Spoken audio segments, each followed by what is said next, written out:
amores desse meu Brasil. Nós fizemos um episódio sobre menstruação há um tempo atrás, o sangue nosso de cada mês, e a gente sentiu que tinha muito mais pano para manga, que tinha muito mais coisa para a gente falar, mais especificamente sobre ginecologia natural. E eu já quero pedir desculpa logo de cara, porque nesse ponto eu sou milituda e eu vou me exaltar, e eu já sei, porque eu adoro isso, entendeu? Meninas, vocês vão me desculpar e vão me ajudar a tentar fingir que eu sou uma pessoa calma, não vão? Calma, jovem. Pois é, gente, eu sou super milituda nesse tema, porque, enfim, minha história de vida está altamente ligada ao meu entender com ser mulher, e que estava altamente ligada, e está altamente ligada com a minha experiência com a ginecologia, como eu já falei um pouquinho em vários episódios, e nesse episódio sobre o sangue nosso de todo mês. Mas eu queria que a gente trabalhasse a ginecologia natural como esse novo olhar que tá, de certa forma, ripado, né? Bia também tá no meu time, que eu sei. Eu estou sendo lentamente levada para esse lado da força. Eu confesso que eu era um pouco mais resistente a essa coisa, até que você começou nesse movimento antes. Eu lembro que uma vez você estava nessa coisa da percepção da fertilidade, assim, e eu achava assim um pouco, meu Deus, mas você vai estar se arriscando a engravidar quando você não quiser, e ficava assim um pouco com o pé atrás. Mas lentamente eu fui conhecendo assim mais, me abrindo mais para esse conhecimento. No ano passado eu fui no lançamento esse livro já é mais antigo, mas esse foi uma segunda edição, ou finalmente uma edição impressa aqui no Brasil, daquele manual de introdução à ginecologia natural, da Pabla Pérez. E foi muito legal, porque eu não sei se ela é argentina ou se ela é... Eu acho que ela é argentina, desculpa se eu estiver falando errado. Mas eu lembro que ela contou que para escrever esse livro, ela fez várias andanças assim, pela América Latina toda, conversando com parteiras, com mulheres do interior, com mulheres que guardavam esses conhecimentos ancestrais de como lidar com a saúde feminina, de como curar, de como se prevenir da gravidez, todos esses conhecimentos ancestrais, e ela foi catalogando isso, e eu recomendo muito esse livro, porque ela faz uma compilação assim de conhecimentos que a gente deveria ter aprendido na escola e não aprendeu, que são conhecimentos sobre a gente mesma, né? Sobre o nosso corpo. A ginecologia natural é baseada no autoconhecimento e na autonomia. Então, se você quer saber se ginecologia natural é para você, meninas, pergunte se autoconhecimento e autonomia é para você. Se você está assistindo o Namastreta Podcast, tem grandes chances de que a resposta seja sim. Pois é, eu sou uma simpatizante desse rolê, né? Como eu já comentei no último episódio, eu não tenho uma das principais vivências femininas em sua completude, porque há ciclos em mim, tá? Eu já reparei. Como assim? Como você fala que seu ovário está vivo e pulsando ainda, né, amiga? Ele funciona, cara. Sempre que eu vou trocar a cartela do anticoncepcional, que em tese seria quando eu deveria estar menstruando, eu fico mais sensível, gente. Foi semana passada. E mais no meio eu fico mais agitadinha, então tem umas oscilações, e também essa proposta de estar cuidando da nossa saúde de uma forma global, não apenas focal, de estar vendo as nossas necessidades, o que nos deixa mais confortáveis, como a gente se sente, quais são as implicações emocionais que tem no nosso corpo. Isso para mim é super interessante, não só na ginecologia, mas também em outros âmbitos da medicina, em especial ortopedia, para eu que vivo sofrendo de algum probleminha dessa natureza. Pois é, e ginecologia é sobre a saúde feminina, né? É o conhecimento sobre a saúde feminina. E a gente sabe que a gente tem um histórico de dominação do corpo humano no geral e do corpo feminino em específico, né, gente? Aí não vamos entrar tanto na aula de história assim, mas a gente pode jogar aí algumas palavras soltas. Inquisição, sabe? Idade Média. Das coisinhas tranquilas, né? Pois é, a gente nem precisa ir tão a fundo assim na aula de história para entender que o controle do próprio corpo é um pecado mortal, né? A gente foi ensinado a não cheirar, coisas assim que podem parecer completamente desconexas, mas a gente foi domesticado até no nosso olfato. Porque é muito poderoso você ter o domínio do seu próprio corpo. Então, a instituição dominante, seja ela qual for, ela precisava ter esse domínio. Você não podia ter esse conhecimento, né? E principalmente se a gente está falando do corpo feminino, seria um absurdo uma mulher com conhecimento e autonomia sobre o próprio corpo, porque seria muito poder, né?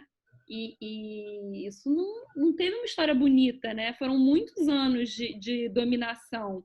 E a gente tem que entender que o paradigma científico que a gente trabalha hoje, ele foi criado, escrito e perpetuado por uma elite, correto? A gente pode concordar com isso, que foi uma elite? Ou quem eram os médicos até muito pouco tempo atrás e ainda hoje majoritariamente? Homens brancos, ricos, né? Velhos muitas vezes, porque se a gente for pensar em quem está escrevendo essa ciência, então a gente tem que entender que esse paradigma é parcial. Eu não estou aqui incentivando o negacionismo ou o anticientificismo, falar que você não tem que tomar vacina. Pelo amor de Deus, não é isso, mas a gente tem que conseguir escutar essa frase e entender essa lógica. O paradigma científico é parcial, portanto, ele é insuficiente, porque quem estudou e registrou esse paradigma tinha um olhar tendencioso historicamente. Historicamente. Eu acho que isso para mim fica claro de entender. Para vocês fica claro de entender isso, meninas? Ou vocês acham que isso ainda é uma questão para muitas pessoas? Eu imagino que seja, né, cara? Ainda tem uma fé muito grande na ciência, né? Eu lembro sempre da minha mãe. Pessoas que ainda veem televisão, né? Normalmente a geração anterior. Que se na televisão falou que comer chia com limão faz bem, vai comer chia com limão, porque o médico falou que faz bem. Se o médico falou que tem que tomar tal e tal vacina, esses dias até minha mãe falou assim, minha filha, fui na endócrina, ela me passou umas vitaminas aqui, que não vai bater um corongo em você. Eu falei, mãe, me manda essas vitaminas aí. Aí, quando eu fui ver, cara, tipo assim, são várias vitaminas que eu já tomo, que eu tomo aquele complexo vitamínico que tem a quantidade básica de vitaminas. E o que ela estava me mandando eram bombas de vitamina. Quando você vê a bula, tipo assim, era 1.200% da quantidade de vitamina D que uma pessoa precisa num dia. Eu falei, gente, eu não sou médica, mas assim, parece meio exagerado, né? Mas, enfim, se o médico mandou, então tá mandado. E a gente percebe, cara, que a ciência, ela também é, como a Ana comentou, fruto do período histórico, fruto do olhar do cientista. É claro que a gente não vai diminuir as pesquisas e as experiências que se fazem para chegar às conclusões científicas, mas tem o ser humano ali atrás. Então, tem algum tipo de parcialidade, algum tipo de limitação nos estudos científicos. Eles não dão conta de tudo. E sem sombra de dúvidas, pelo menos aqui no Brasil, a maior parte das pessoas que estudam medicina são pessoas de classe média. Vou falar, tipo assim, riquíssimo, porque nem todo mundo é riquíssimo, mas certamente pessoas de uma condição muito superior à maioria da população. Então, já tem aí esse âmbito elitizado e ainda também tem uma prevalência masculina. Então, óbvio que é um conhecimento que tem uma série de limitações. Sim, com certeza. Eu também vejo isso, assim. Eu acho que o paradigma científico, ele vem também de um paradigma da separação, né? Então, uma separação em vários níveis. Uma separação, como vocês falaram, de classe, uma separação do saber também, né? Uma partilha epistemológica, né? Assim, existem áreas do saber, a partir desse desenvolvimento do paradigma científico, foram se desenvolvendo áreas do saber, né? E a própria medicina, dentro da própria medicina, há essa separação, né? Cada vez mais especializada. Então, existem as pessoas que, isso que vocês falaram, né? Da questão da classe, do médico que sabe, né? É um paradigma de que há uma dimensão do saber que é acessada somente por determinadas pessoas, e o saber é poder também, né? É uma instituição, e que isso, adquirir esse determinado saber te dá poder, né? De dizer, de orientar a experiência das pessoas. Então, então é um paradigma de separação. E a ciência, e talvez a gente tenha que fazer até porque hoje isso é muito misturado, né? Ciência e medicina. Só que a medicina, ela tem, na verdade, a gente não admite tanto isso, porque o paradigma científico já se misturou muito intrinsecamente, né? Mas a medicina, ela tem um paradigma mais experimental, porque sempre lidou com pessoas, com corpos de pessoas. Mas à medida que você vai desenvolvendo um método científico, o método científico, ele buscar padrões, né? Ele não parte da singularidade, ele parte de observar padrões para ver como eles se repetem, e aí você conseguir prever o que é aquela doença, que tipo, fazer o diagnóstico, né? Você faz o diagnóstico a partir de sinais que você vai catalogando para poder prever. Então, ele vem de uma padronização, né? Você vai buscando padrões para conseguir entender e reproduzir a experiência. Ele não parte de uma singularidade. Só que a medicina, ela não é uma ciência dura, vamos dizer assim, como a física, a química. Não é uma ciência de laboratório, né? Porque até tem isso também, quando vocês falam da parcialidade, né, do cientista, com certeza, porque primeiro que ele é humano, segundo que as ciências ditas exatas ou naturais da natureza, né, elas partem do experimento que é feito em laboratório, mas o laboratório não é a vida, né? O laboratório, ele é uma ficção, ele é uma criação, você reproduz condições ideais de temperatura e pressão para observar um fenômeno.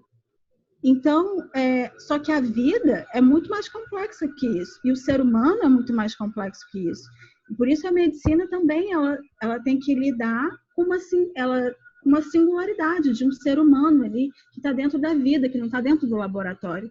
Então, isso se torna muito difícil. Por isso que a gente fala que o paradigma científico de fato é insuficiente. Porque a vida, um ser humano, ele é muito mais complexo do que um fenômeno que você observa no laboratório. Porque ele não é separado. Ele não é um órgão separado, né? Ele é um conjunto de complexidades que está em relação com o mundo, consigo mesmo, com o invisível. Então, enfim, me empolguei, desculpa. Adorei.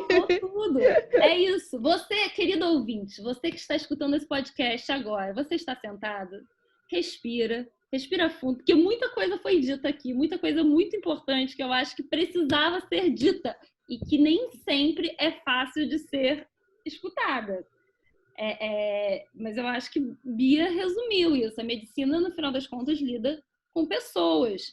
E a proposta da ginecologia natural é não só tratar da singularidade, como te dar esse poder do conhecimento. O que Mel trouxe, né, também, tipo, a gente não quer, a gente só acredita. A gente acredita na crendice e a gente acredita na ciência.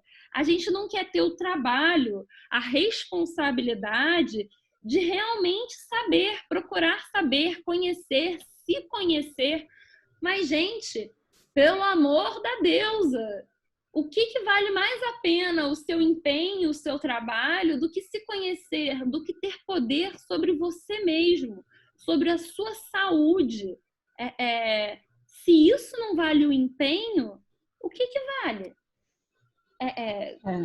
A gente tem que levantar essa questão. Por isso, entender também a ginecologia natural como um ato político.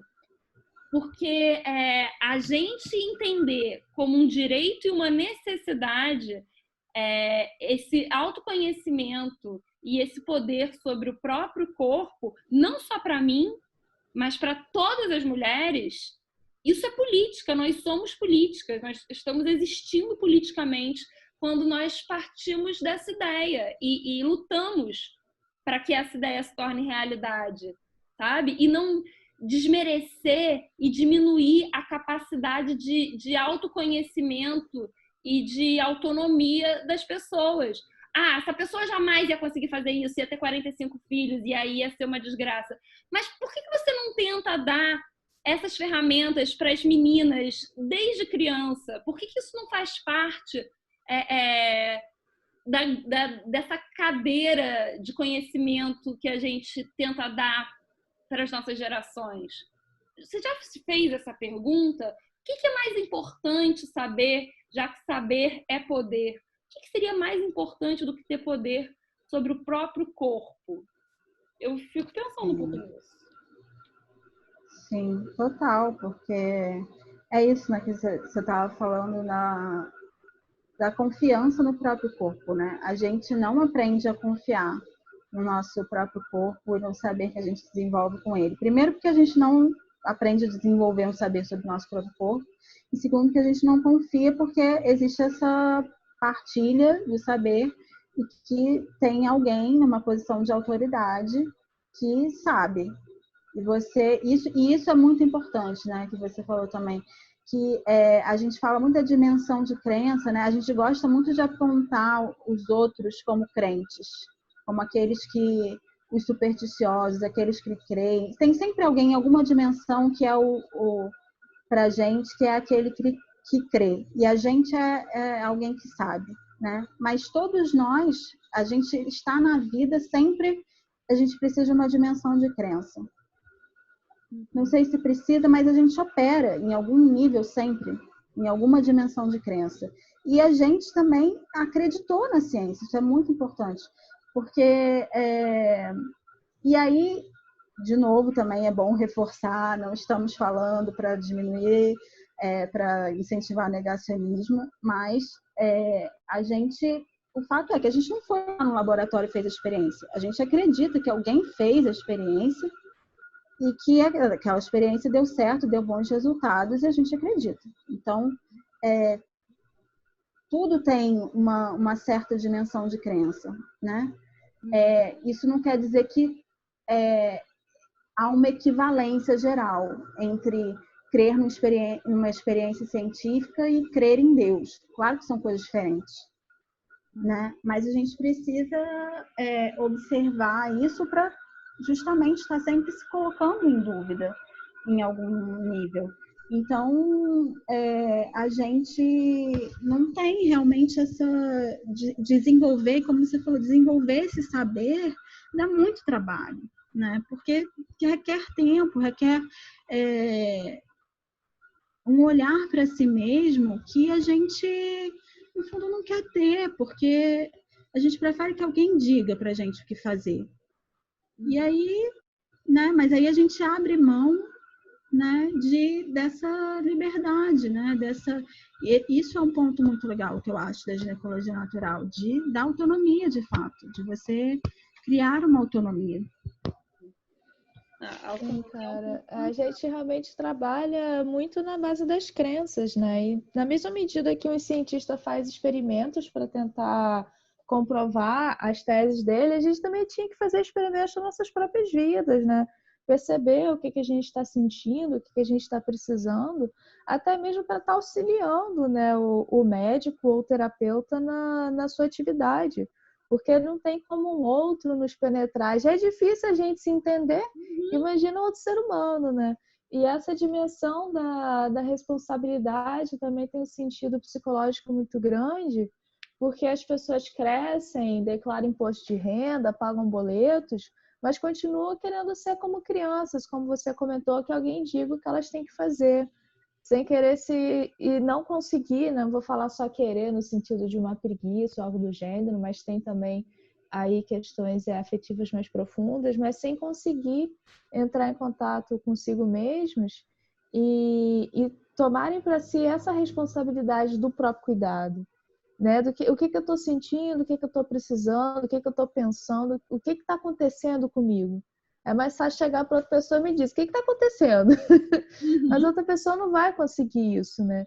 Então, como você comentou, não é estar trabalhando com negacionismo, mas é também a gente estar se responsabilizando pelo nosso corpo, pela nossa própria existência e estar experimentando em nós mesmos o que a gente precisa para a nossa saúde, não ficar só delegando a um terceiro que não é você a responsabilidade para dar conta, né, de todos os nossos distúrbios físicos e psíquicos.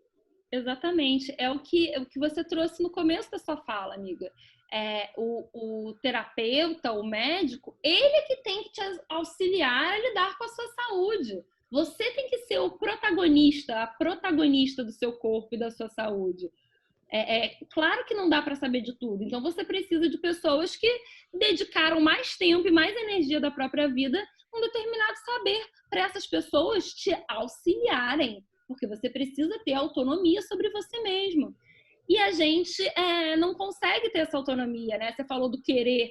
Acho muito importante a gente conectar isso, de não é que não querem, muitas vezes não conseguem. Com certeza, óbvio, a gente tem que lembrar do que a gente falou ali atrás sobre a dominação, né? Esse sistema de dominação do corpo, isso foi tirado da gente. E a gente foi domesticado a tal ponto em que agora a gente quer que alguém cuide da gente, porque a gente aprendeu ancestralmente que a gente é incapaz.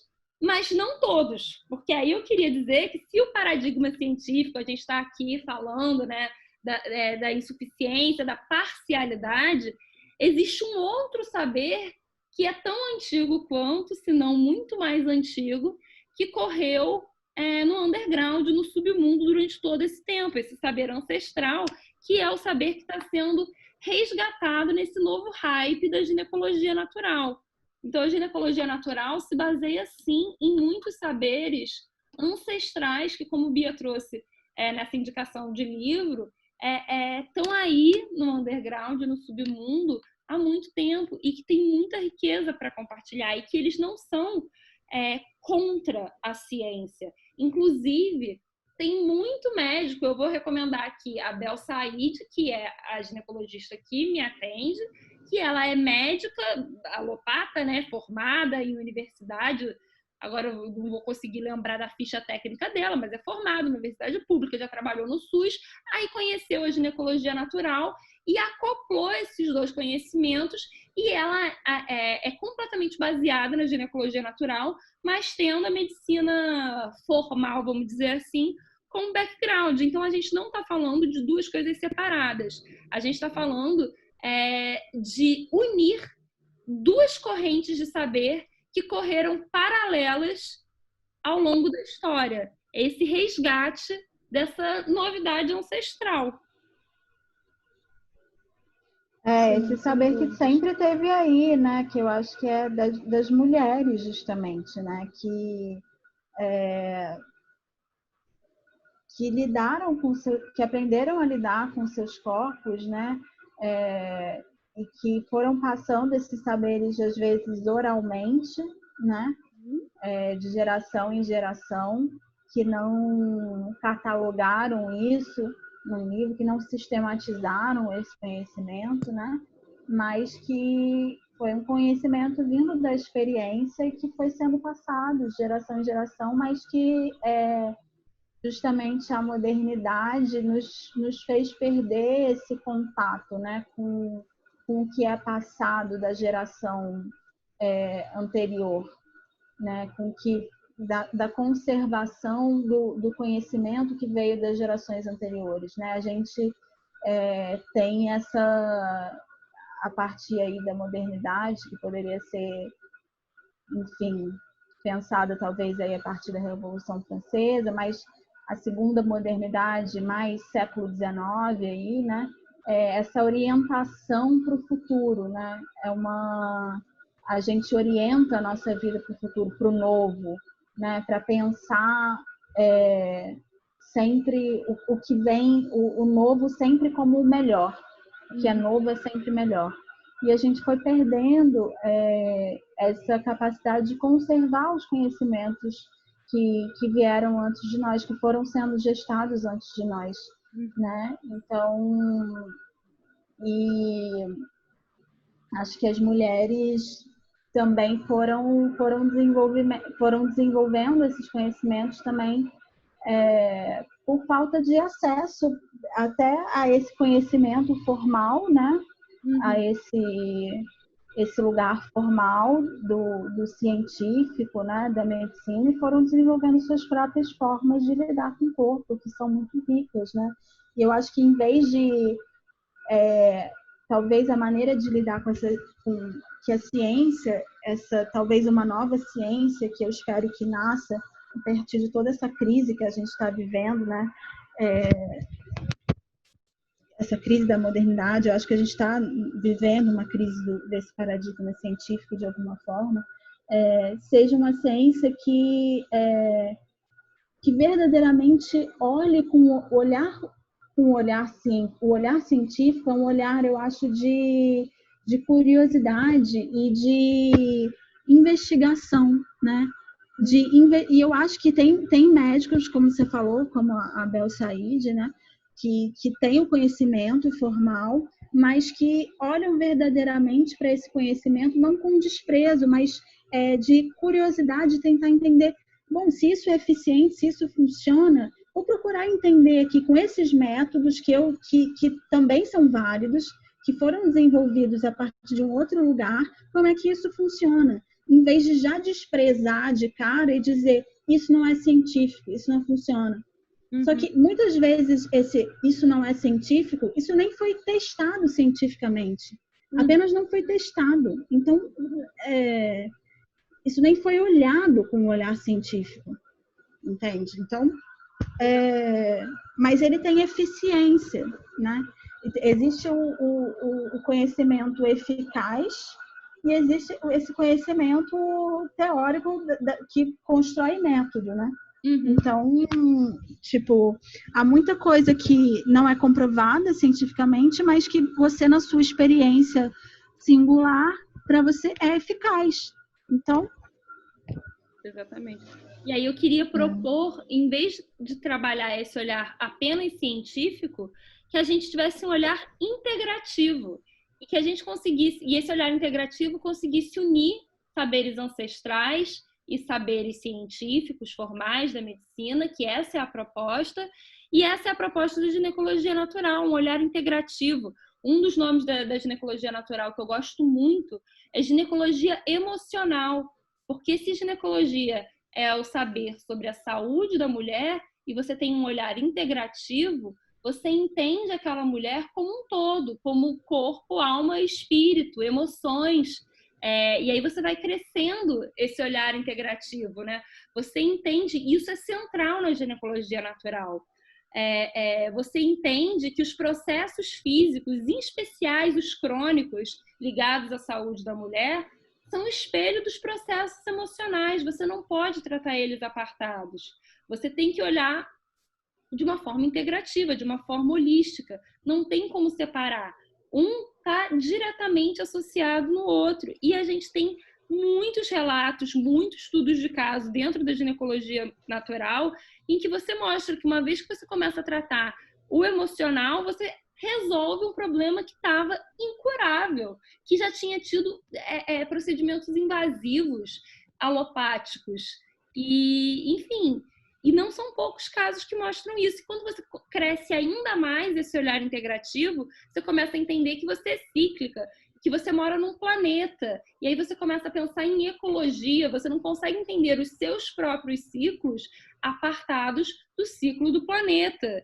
E para mim esse olhar faz muito mais sentido. E aí você começa a entender coisas do seu próprio ciclo e da sua própria rotina que estão ligadas ao planeta, e outras coisas surgem. Aí a gente pode começar a falar das alternativas aos absorventes descartáveis, que até pouquíssimo tempo atrás eram quase que onipresentes quando você estava falando de menstruação, né? Total.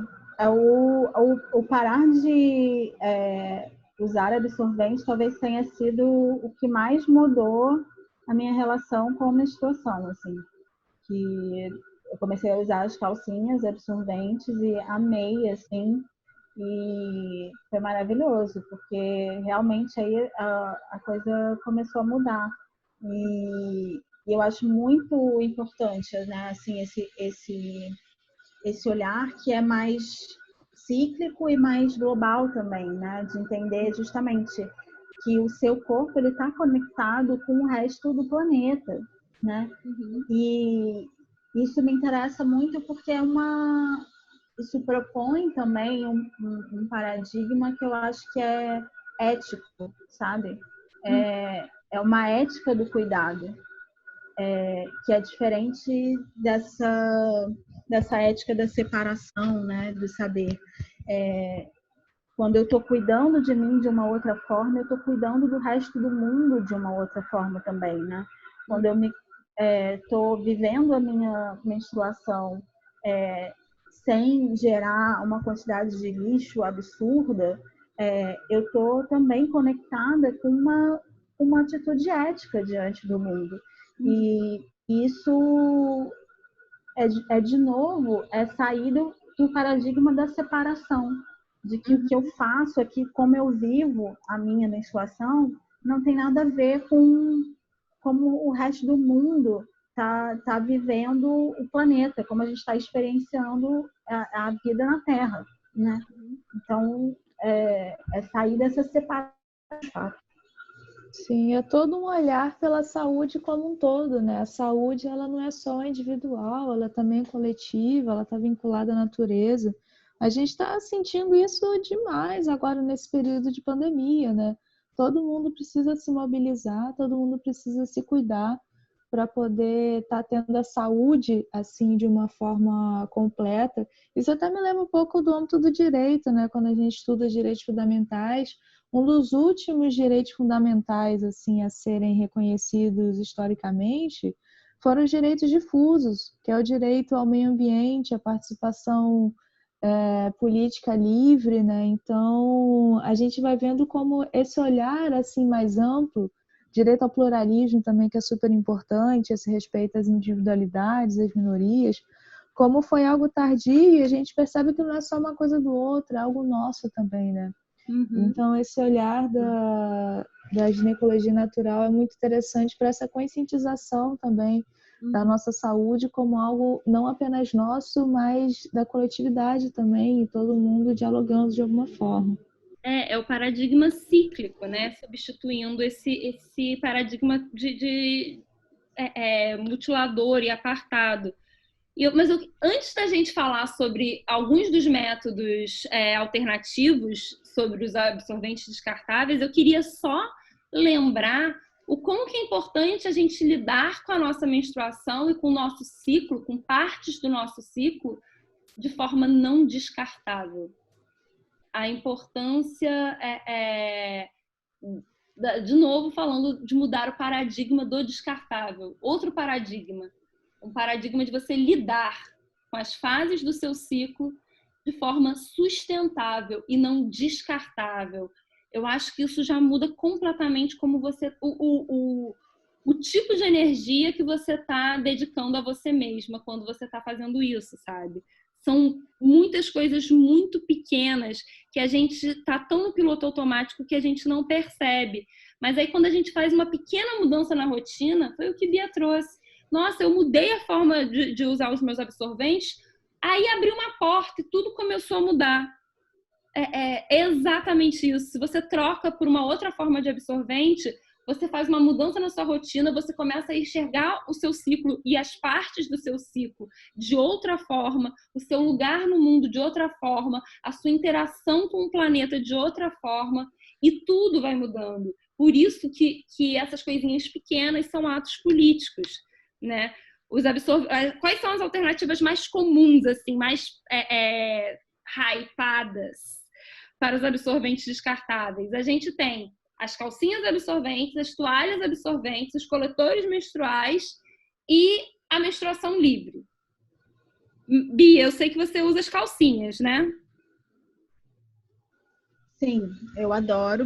Eu comecei pelas calcinhas. Eu achava começou o hype do coletor e eu era bem resistente porque eu já não gostava de OB, por exemplo. Eu não gostava dessa ideia da coisa interna, assim. Mas aí depois que eu comecei as calcinhas, eu até me abri para experimentar o coletor também. E hoje eu tenho essa outra opção. Assim, hoje eu consegui me adaptar ao coletor, mas assim, ainda não é o meu método preferido. Eu uso a maior parte do tempo a calcinha menstrual. E o coletor vira aí uma opção para praia ou para quando eu vou ficar muito tempo na rua e tal. Ele é uma opção também, mas a calcinha realmente eu me adaptei muito bem e, nossa, maravilhoso. Comigo foi o contrário. Eu comecei com um coletor e foi maravilhoso. Também mudou muito a minha vida, porque eu pude lidar diretamente com o meu sangue. E, na verdade, né, eu já contei outras vezes que todo o meu processo veio de uma necessidade de plantar a minha lua. Eu nem sabia que it's a thing, eu nem sabia que era uma parada que acontecia. Mas me veio intuitivamente essa necessidade de depositar o meu sangue menstrual na terra. E aí eu comecei a ter planta e comecei a usar coletor. E depois eu comecei a usar calcinha para não ficar o meu ciclo inteiro de coletor.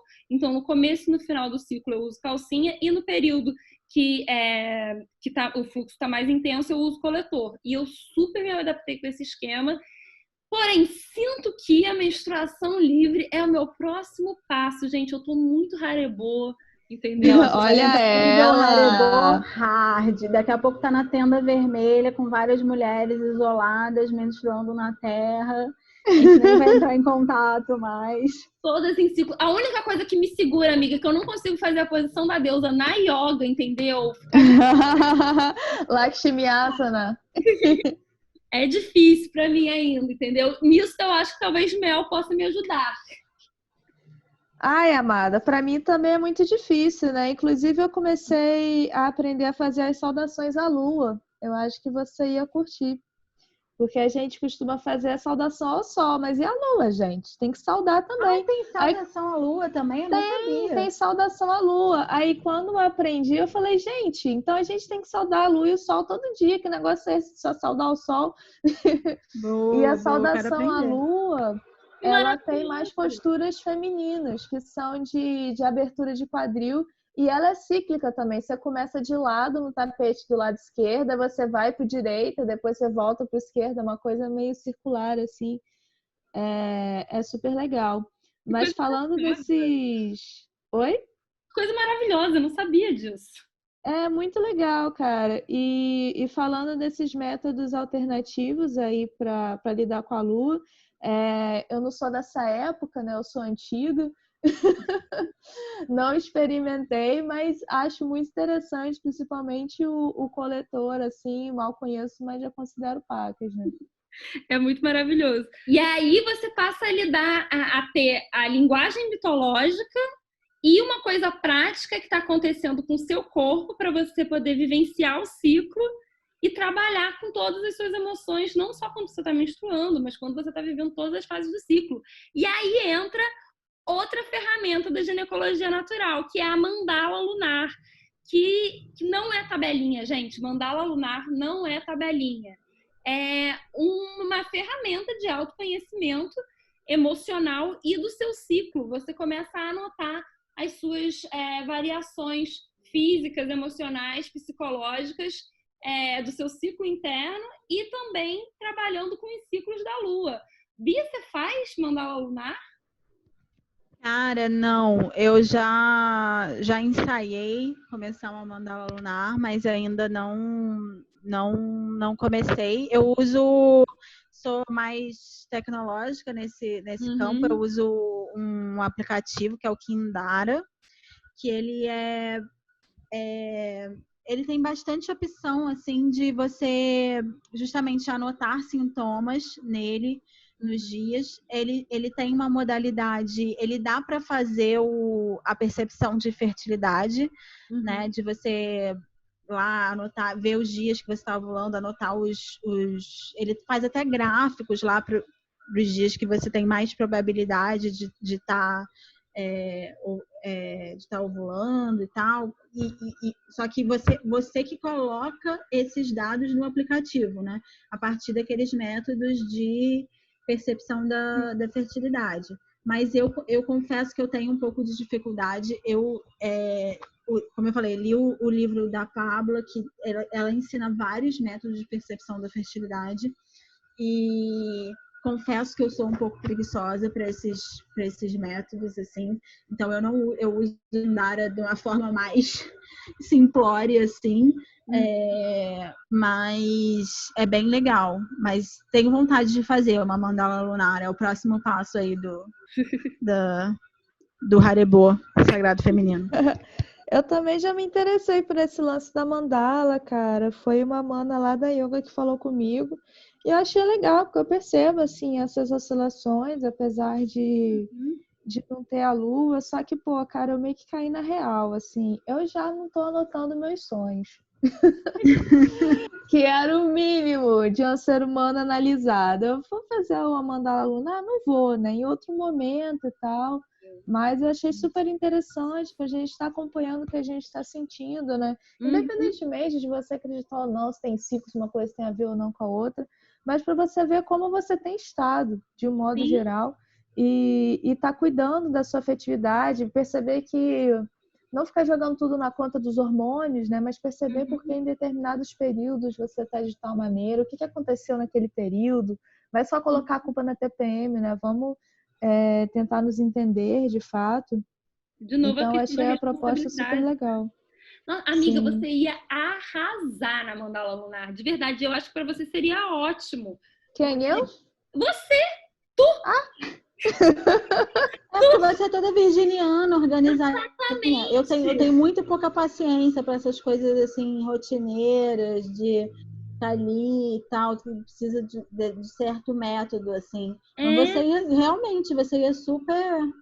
E é uma maneira ótima, amiga, de você lidar com os seus ciclos, sabe? Tipo, exatamente por isso. Já que você não tem a sua lua interna, se você fizer uma mandala lunar, pô, você tá descobrindo uma maneira super prática, simples, que você ia arrasar, avalar Bangu fazendo uma mandala gente, lunar. eu vou tentar. É porque eu tô no rolê de despatologizar a minha disciplina, entende? Porque ela é um pouco demais.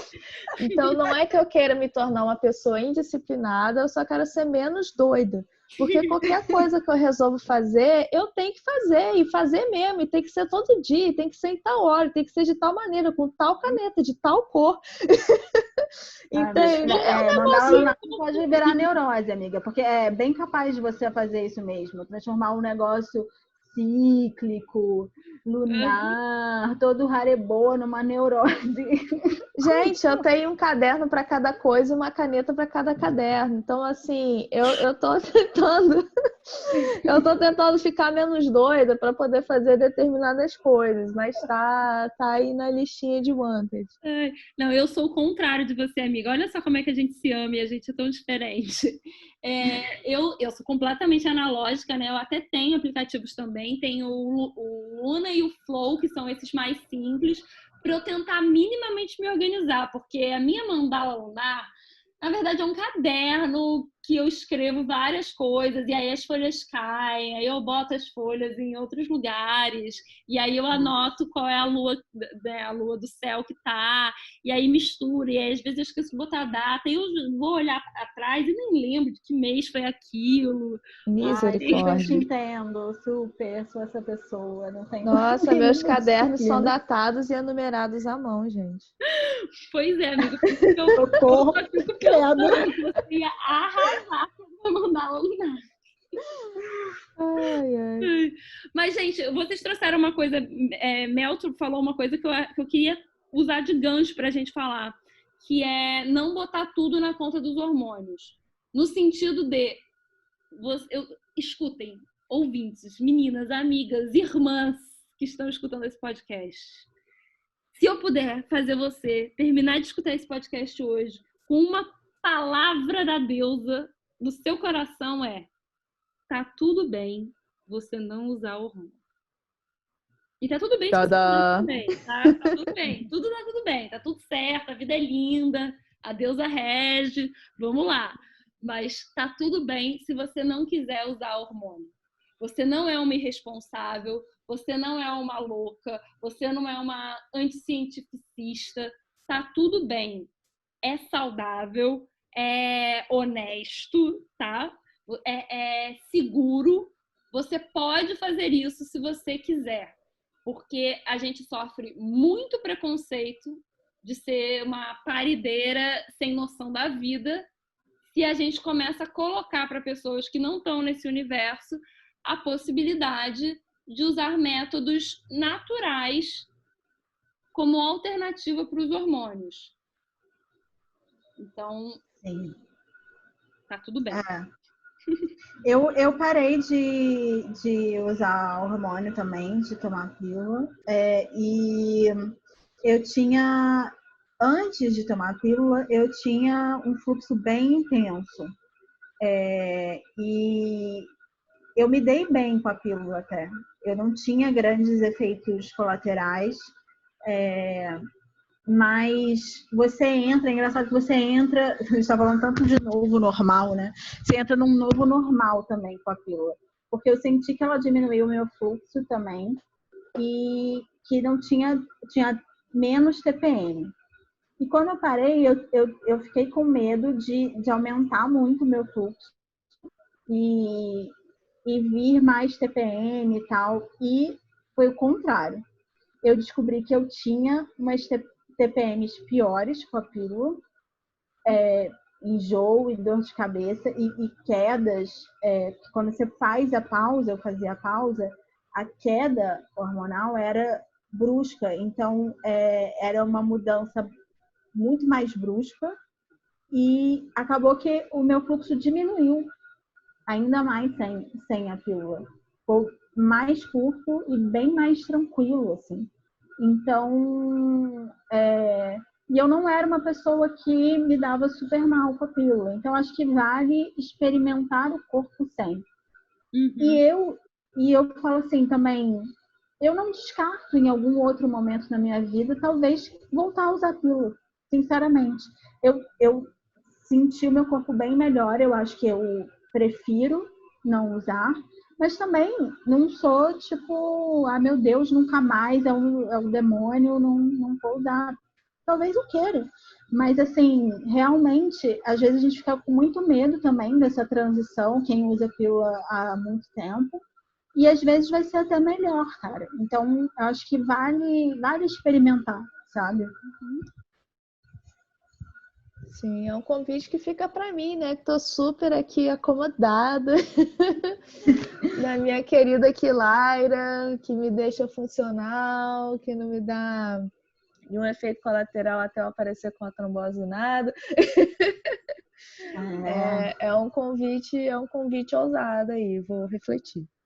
Pois é, então aproveitando aí que Mel, que é essa ciborgue convicta, tá pensando em refletir sobre esse tema, fica aí esse convite mesmo, gente. Porque o convite é mais a fundo ainda do que tá tudo bem se você decidir não tomar hormônio. É um convite a confiar no seu próprio corpo. É um convite a conhecer o seu próprio corpo. E um convite a se responsabilizar por ele. E mais do que... Não, eu não quero falar se responsabilizar por ele, porque aí parece que ele está sob sua tutela. Mas é um convite a se relacionar com ele de forma autônoma e autêntica. Eu acho que essa é a ideia.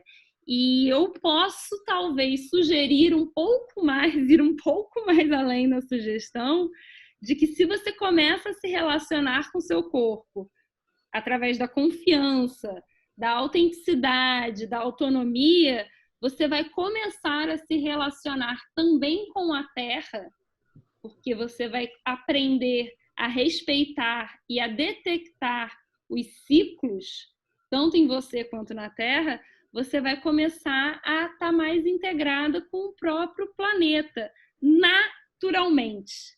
Isso vai acontecer quase que necessariamente, automaticamente. Uma coisa vai puxar a outra.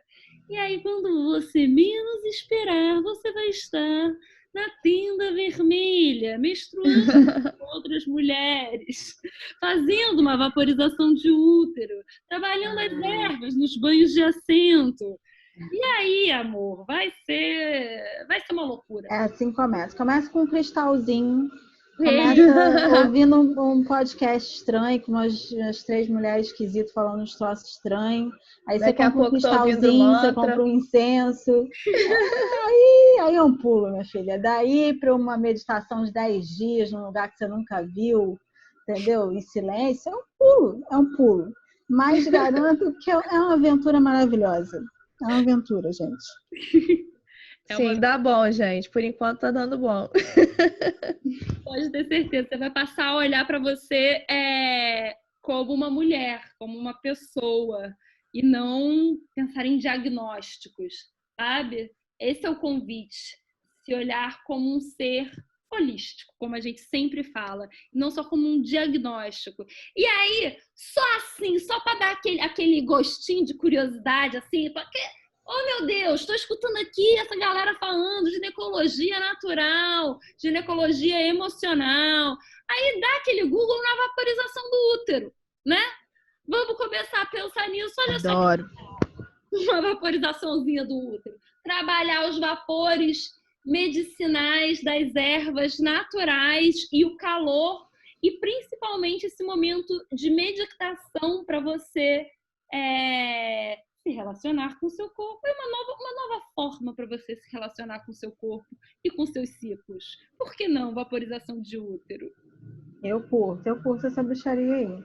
Para mim é maior meditativo, assim, a meditação do útero, a vaporização do útero. Para mim é uma meditação do útero, cara. É um processo altamente meditativo, assim, escolher as ervas, uma bruxaria, gente. Só entra nesse rolê aí. Muito maravilhoso. Aí a gente pode também tentar, tipo, medicinas que são muito ancestrais mesmo, sabe? Aquelas da vovozinha, os banhos de assento. Cara, eu escuto relatos emocionantes de pessoas que curaram candidíase com banho de assento, quando nenhum alopático curava esse raio dessa candidíase. É para escorrer aquela lagrimazinha no canto do olho e bater com a punheta nos banhos de assento da vovó, vou te dizer. Cara, eu nunca experimentei, mas eu confio aí nessa experiência, né? Como vocês estavam falando mais cedo, de como muito desse conhecimento da ginecologia natural vem de estar recuperando esse conhecimento mais antigo, um reconhecimento baseado na praxis, na vivência, né? Que é tão caro, que vai além do mero pensamento científico, como a Beatriz estava contextualizando, fica também num ambiente, de certa forma, artificial de experimentação, né? Então, tá unindo todas essas formas de conhecimento é muito maravilhoso e eu boto fé nisso aí. Com certeza. Sim.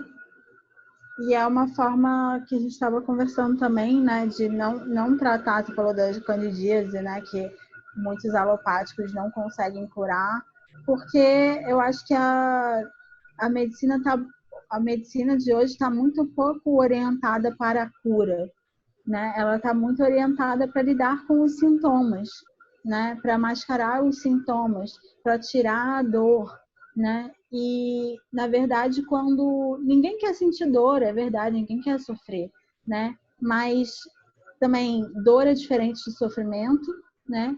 E a dor, quando você só corta a dor, né? Na verdade, você corta um canal de comunicação, porque a dor está te comunicando alguma coisa.